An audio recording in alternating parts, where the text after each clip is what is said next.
Bahagi ng mas pinaigting na kampanya ng Ligtas Zumvac 2025, nagsagawa ng Tourist Police Unit ng Tourist Safety Patrol sa Lapu-Lapu City. Ang kabuuan ng balita mula kay Pacho Woman Flora May Azare.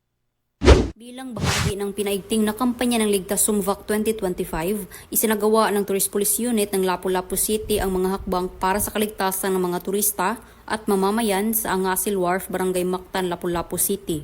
Sa pangunguna ni Police Major Christopher C. Castro, hepe ng Lapu-Lapu City Tourist Police Unit, isinagawa ang Tourist Safety Patrol at mga hakbang sa pagpapatibay ng seguridad sa mga lugar na itinuturing na mahahalagang bahagi ng lokal na ekonomiya upang maiwasan ang anumang krimen at mapanatili ang mapayapang kapaligiran, lalo na ngayong panahon ng bakasyon.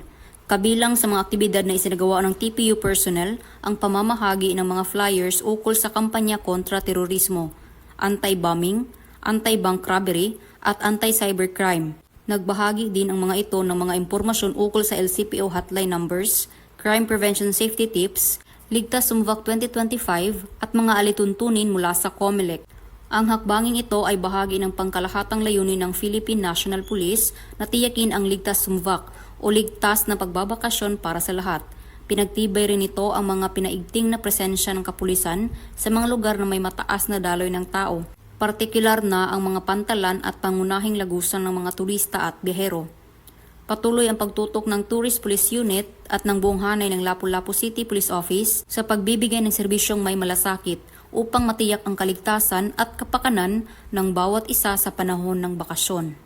Mula dito sa Central Visayas, ako ang inyong PNN correspondent, Patrolwoman Flora May Azares, alagad ng batas, tagataguyod ng Balitang Pulis.